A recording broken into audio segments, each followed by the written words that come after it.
Michael Klavan, welcome to the Broward Real Estate Investors Network. Please tell us about yourself. My name is Michael Klavan. For the last 8.5, I guess, almost 9 years, I've been a public adjuster here in Florida, handling large loss insurance claims for the benefit of property owners, residences, commercial properties, people who have insurance on their property who have suffered a loss from fire, theft, vandalism, and of course, hurricanes. So that is the nature of my professional experience. Prior to that, I sold insurance policies for a time, and I have some other financial services background as well. I have a bachelor's from Northern Illinois University, and I'm an Army veteran. Go Army. So there's all that. That's me. Talking today about what has gone on in the insurance market in Florida and what the results of that are that we're seeing and that we expect to continue to come and to get worse. It's really, there's never been a worse time to be a Floridian in terms of consumer rights. Last year, the legislature and the governor enacted a new law regarding insurance and insurance claims and how attorney's fees are paid after a loss. So that law was SB 2A, and it did away with the one-way attorney fee structures where if you beat your insurance company, if they had to settle for a dollar or more in a judgment, they paid the entirety of the attorney's fees if you had to go to court. Well, the legislature got rid of that. It was very bad for consumers because now there's really no way to hold your insurance company accountable for the vast majority of people that own an insurance policy on commercial, residential, retail property that's insured in the state of Florida. Essentially now what will happen will be that if you don't like the settlement amount that's offered by your insurance carrier after a loss, you'll have the right to go to appraisal, which is having a neutral third-party umpire decide between the two different appraisal amounts provided by your appraiser, which you have to pay for out of pocket yourself, and half of the attorney's fees, which you have to pay for out of pocket yourself. And the decision of the umpire, which is not trackable. There's no record of what the umpire's prior behavior is, what their credentials have to be. It's, really any impartial third party viewed to be competent by the two appraisers. So anybody that they agree on can be the deciding person. There's no precedent, there's no law, there's no appealing it.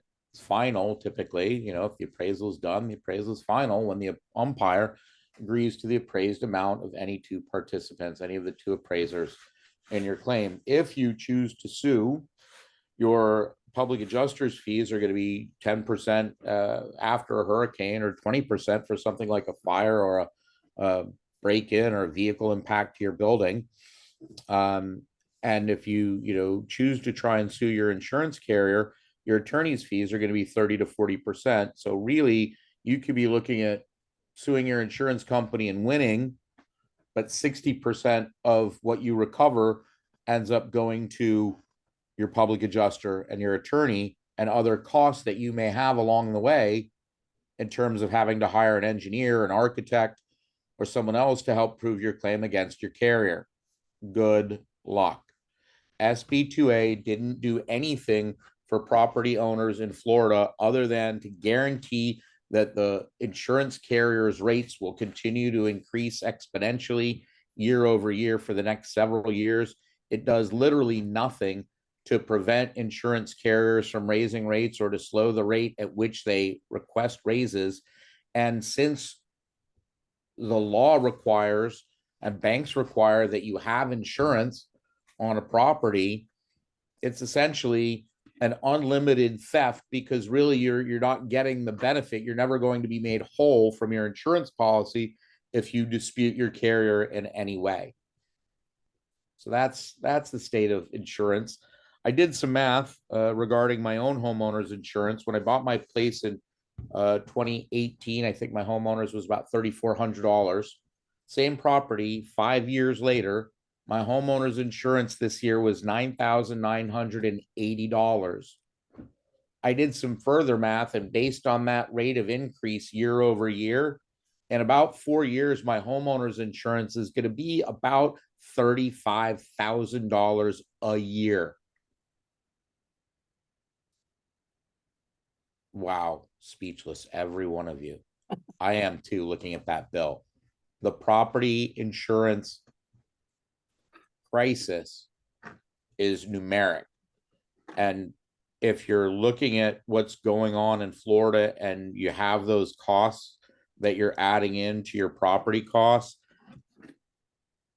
yeah, I don't see where we're going to be growing the economy in Florida. It's very, very scary to look at factors like that and what it's going to cost to own property in Florida. Michael, do you have any knowledge about the recent regulations with citizens regarding depreciated roof coverage? Oh, are they going to try and get that through now? Is that next? I've heard this before, where they're going to try and insure part of your roof, only the depreciated part of your roof. Well, who's going to decide how much your roof is depreciated before a storm? They don't do a very good job of inspecting properties as it is now every year, as they're entitled to, before reissuing policies. So trying to judge the damage or the lifespan remaining of a roof from a satellite picture, we have some of the absolute worst insurance rates in the country. We're paying 3 to 4 times the national average for our property insurance. And it's absolutely hideous what has been done for consumers by the legislature that has been in power here in Florida for about the last 20 years. This has been, this has been the state agenda, and to our rates keep going up. Our insurance rates keep going up, and they are going up at an exponentially fast rate right now. That is making just the everyday cost to a property owner in terms of raising rents. You have to. Well, where do you keep getting people that can afford crazy rent? If you can afford that kind of rent, can't you afford a property? It's crazy. So, Michael, as a thought experiment, could you walk us through what a homeowner would be up against if they had suffered a $100,000 loss in a windstorm, and Citizens is not interested in paying that? What are they going to do? How much will they have to outlay in cash, and what can they expect to recover? Well, see, the thing that nobody has really answered yet, that the courts haven't really answered yet, is what will happen in the event of an outright denial by the carrier, because an appraisal decides the scope, meaning how many, and the value, how much, what's damaged, how much of it is damaged, and what's it going to cost to repair, right? This is what appraisal decides, not coverage disputes, not disputes as to whether something is covered or not disputes over, yeah. So if a carrier comes out and outright denies your claim, that's a very, very bad thing.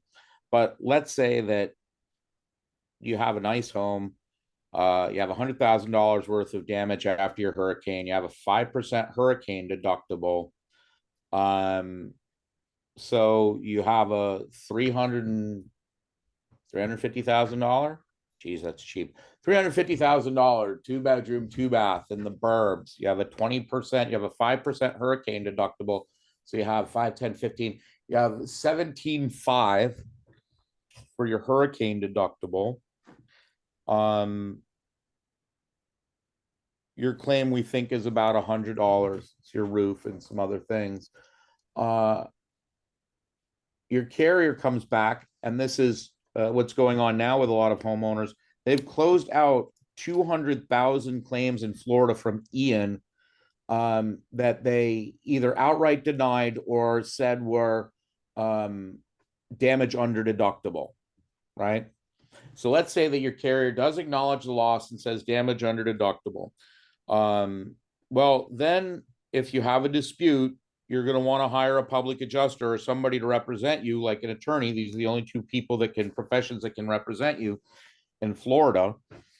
And so either way, you're going to be paying for people to interpret the damage related to your loss. Could be a public adjuster, as well as an engineer, an architect, plumber, electrician, people like this to interpret your damage and total up what it is that you're owed. So we'll say that you're owed $100,000. You have a $17,500 deductible. You have a dispute with your insurance carrier, where you hire an attorney and the attorney says, I'm not going to appraisal. I'm going to sue you for breach, or I'm going to sue you for cause. And I'm not an attorney. I don't discuss law, but he has reason to bring suit. So if you win at trial, your attorney's getting 40% typically on fees. Again, I'm not an attorney, so attorneys charge between 30 to 40% on fees. Public adjuster after a storm is getting 10%.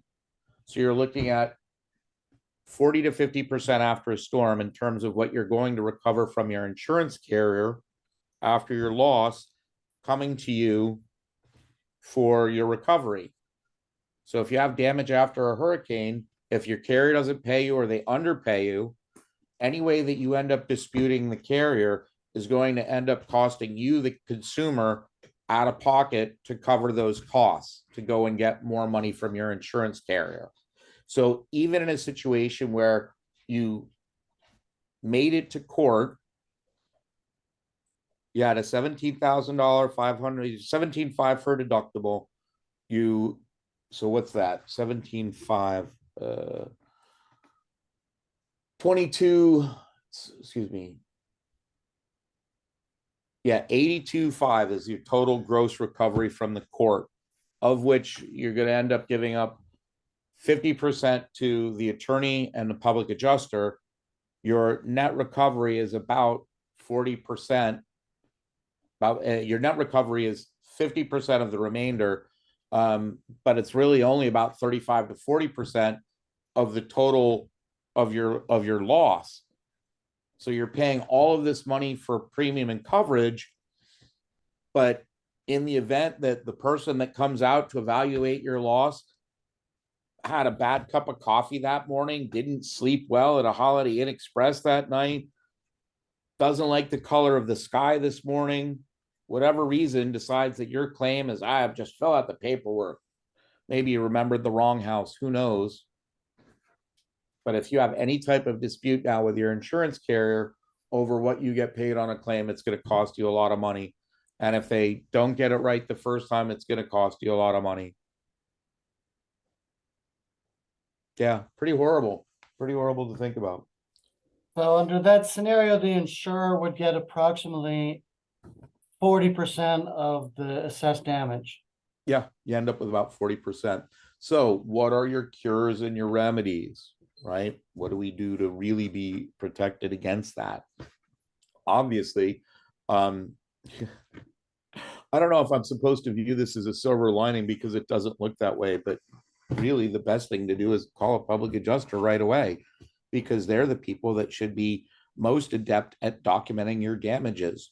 Treat any damage to your home or other property as if it were a crime scene. You're preserving the evidence because the insurance carrier wants to see the damage. So you want to do whatever you have to do in the moment to keep the damage from getting worse. Put the fire out, put a tarp over the hole in your roof. But then after that, I have to tell you, other than the moderate amount of what it takes to keep the damage from getting worse, I almost recommend to people that you don't clean up. Let your insurance carrier come out and see the full scope of the damage. Call the public adjuster right away so that they can come out and take pictures and do virtual tours and take thermal images and fly drones and take all the pictures that you're going to need to properly document your loss so that you can prove to the insurance carrier or prove to an appraiser or prove to an umpire or eventually prove to a judge, this is really what happened.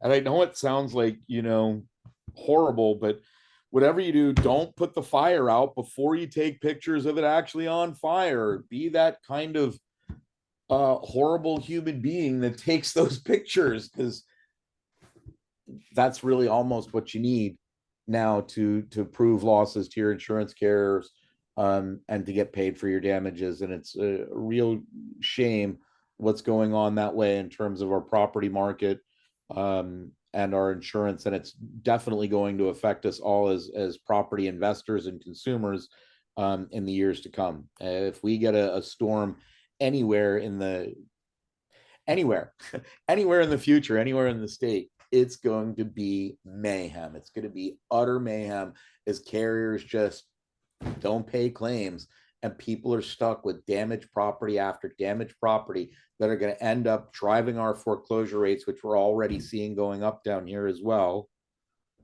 It is, I see it as really bad news overall for our economy, and that's what I had to speak on today. One last question: is taking a video survey of the interior of your house a good way to document your possessions pre-casualty? Oh yeah, absolutely. I walk through your house every month or two, well, especially if you get anything large or buy something large, or make an expensive purchase, take some pictures of it and then email them to yourself, or put them on a drive somewhere that's off site so that you have some documentation in the event that you, I recommend putting pictures of things in emails and receipts in emails, and then just sticking those in an email folder, and then you can access it from anywhere in the world. Good to go. Well, thank you very much, Michael. I appreciate your words. It's always fun to do this. I look forward to doing it again in person. And bye, everybody. We'll see you soon. Hey, Alex, what's it take to do your own insurance company? Because obviously there would be a need